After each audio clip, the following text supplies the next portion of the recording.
This weekend, most political junkies put aside hockey, house guests, and weekend chores to work for and watch four political leaders fight for the premiership. Christy Clark is the new Premier Designate of British Columbia. It is my pleasure to welcome two Globe and Mail reporters of great repute, columnist Rod Mickleburgh and Gary Mason, back to Studio 4 to tell us more. You're giggling when I call you reporters of great repute. Well, 2 weeks ago, I predicted Kevin Falcon would win. So there you go. First time I've ever been wrong. Ever? Ever, absolutely. You can check it out. Did you predict? I can't remember. No, I didn't make any predictions. I made a prediction about an hour or 45 minutes before the vote, and I said she was going to win. That's what I was picking up from the campaign. So. Well, what did you think of the vote? Voting online, the atmosphere, in the building, all of that, the preferential ballot. Well, I thought that, the convention, as it were, wasn't very exciting. I mean, Rod and I both agree that, those delegated conventions where, people are trying to arm ring people, twist people's arms behind the scenes to get them to go support their people, and the candidates are walking to, those things are just brilliant. 1986, when you had 12 candidates running for the so-called leadership, is one of the great leadership campaigns of all time. This one, aside from that factor, there were just so many problems with the organization of this leadership race that there are big questions, I think, at Liberal Party headquarters today about what the heck happened. Because of the PIN numbers and the PIN numbers not getting out, but they did seem to solve it in the end. Well, most people that got a PIN number, of course, got to vote. But then you hear disquieting things about people that were signed up without their knowledge and got PIN numbers and could have voted. Simi Sarah of CK&W, 4 members of her family got PIN numbers, and they had no recollection of ever signing up or paying the $10 registration fee. Really? Yeah. So are you saying every Liberal who is a member of the party probably got a PIN number in case they wanted to vote, or do we know? Well, there's a lot we don't know, and I don't think the result would have been changed by some of these irregularities. Christy won fair and square. She won on the preferential ballot, and she also got more votes on a one-member, one-vote category that way. And probably if the old-style convention that Gary and I prefer, certainly from a media point of view, she probably would have won there too. Well, and the pundits say, some pundits say, that if you have the most popular support, generally you win on a preferential ballot. Generally. Absolutely. I think it was Vaughn that did a column saying that a preferential ballot, the front runner, like 9 times out of 10 usually wins the race. And Nick Lonin, the former Socrat MLA, who's really studied preferential ballots and results all over the world, he was the one that called this, and he said, the front runner going into this preferential ballot usually wins. Yeah, I did change my vote I wavered because of Vaughn's column, and that was very persuasive, and it turned out to be right. And even though Christy Clark on the very first ballot was lower, I think, than she expected, and many people expected, she was below 40%.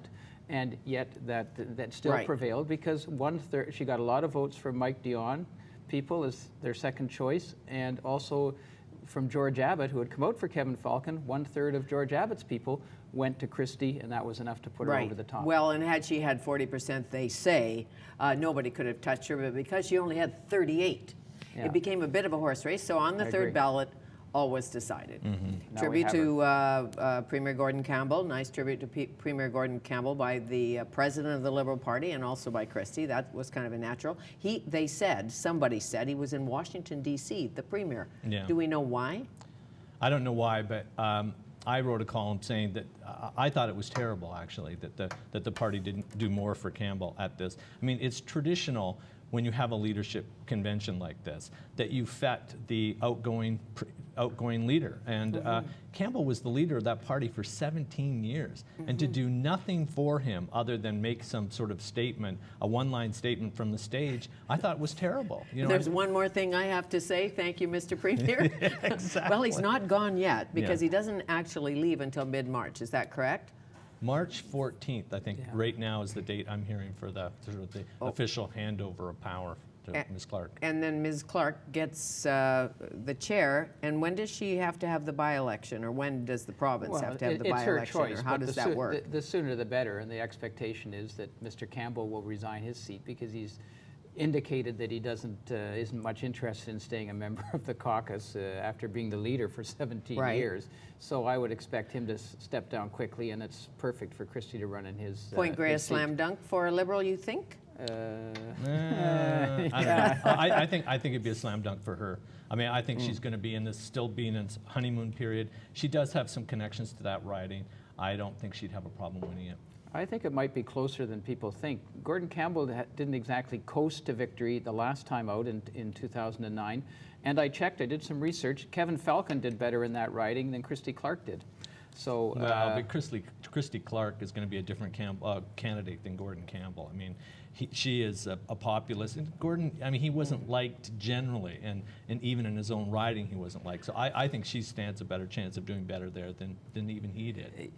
I'm not putting any money on it, and I just thought, you wonder whether the NDP will seriously oppose her. Often it's traditional in these kind of, you put up a candidate, but it's kind of a token candidate rather than making an all-out effort to defeat someone who, after all, is premier. Sure. Well, as you know, the shots have started even before the leader was decided. Adrian Dix said something like Christy Clark was one of the worst cabinet ministers ever. That was before she was leader. He continued. No hyperbole there. No, I know, but as some of Farnworth and some of the others have come out and said. Don Black, the interim Don leader. Black. Yeah, to be honest with you, I thought that was a little tacky. You know, I understand there's a race going on here, both parties, but I mean, I think they could have been a little bit more gracious on the very first day, and then sort of save their ammo for at least 2 days. It didn't take long. My favorite was like about 10 seconds after Christy Clark's name had been announced. The NDP handlers were giving us press releases saying, Christy Clark, more of the same, with a prepared press release. And I agree, and all the clause, sorry, it's a cat reference, but all the clause came out like immediately. She's like been premier designate like for 20 minutes, and already they're denouncing her term as premier. I mean, you know, she resigned from cabinet in 2004, 2005, and so she's been out of politics. You can look at her record in cabinet, which was not great, fair, but, you know, let's see how she does, you know, before you just throwing everything at her. As you know so well, she campaigned as an outsider. She campaigned on change. I will bring change. I'm not one of them. I'm somebody new, but she has the same old team. So to bring change with the same old team, one challenge. And the second thing I would guess is to keep the camp together, because as we all know, it's made up of federal conservatives and federal liberals. I mean, that, you know, on the face of it, that would be her first challenge, right? Just unifying a caucus that didn't really support her bid at all.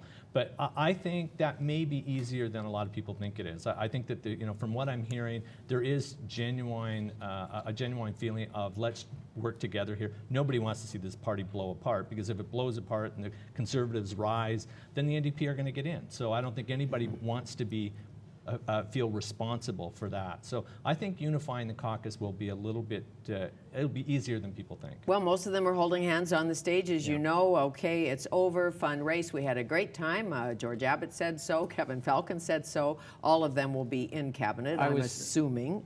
I was thinking of awarding an Oscar, though, to best performance by actors, where a lot of those caucus members, in terms of their forced smiles. I mean, they had smiles on, but they just, you know, it was almost night of the forced smiles. But Gary's right. I mean, she's the premier. If she handles herself well, if she reaches out to the people who did not support her and doesn't, you know, bring in sort of policies that run roughshod over them, they want to win. They are a coalition, and I agree with Gary.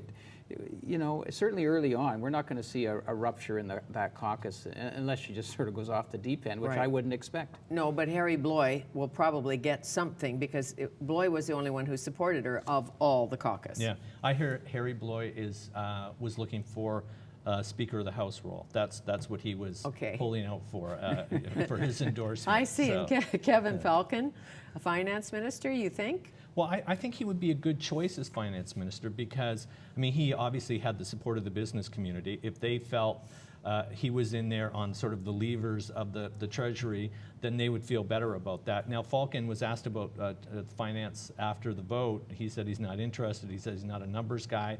So we'll see. I mean, he's in health. You know, he was in health before the thing. That's a huge job, huge challenge.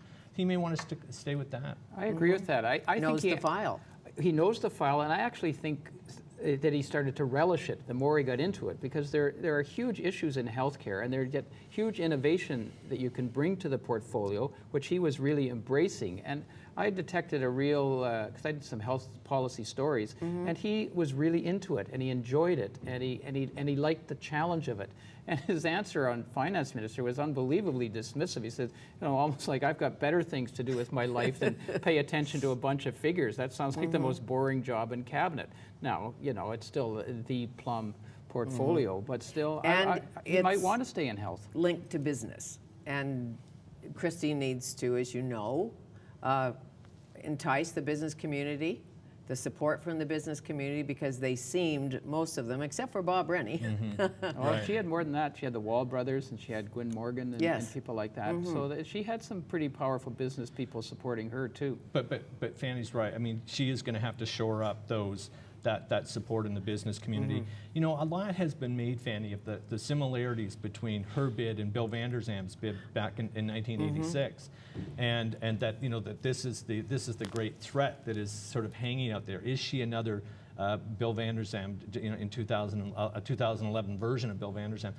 I mean, there are similarities in terms of the path they have chosen to get there, but I really don't see them as alike at all. I think she's too smart. She's much more of a political pragmatist than Bill Vander Zam was. She's not as ideological as he was, or doctrinaire. She is smart. She's going to know what she has to do. She's going to give way more power to her cabinet ministers than Bill Vander Zam ever did. That's going to be a big thing. Lots of substance. Christy Clark has lots of substance and some charisma too. Right. I mean, natural born speaker, raised in politics, loves politics, likes the game, is, I think, smart enough to say, okay, big challenge, it's a winding staircase, but I need to make this come together or I'll be out on my... Absolutely. I mean, I think that she would agree. She would even acknowledge that she's not the heavy-duty policy person that Gordon Campbell was. She's not going to be up till 2 o'clock in the morning reading policy books. I think she's going to give a lot more responsibility to her cabinet ministers on that front. I think that's right. And already the one issue which the caucus was almost unanimously opposed to was the idea of an early election. And she's already qualifying that and backing off on that. And she may, but certainly the caucus is not supportive of that, and they didn't hold back on that one issue. Certainly, even Saturday night, they're not in favor of that at all. No, she'll move up the HST vote to June 4, something like that, if she can, and away we go. We'll come back with our political duo.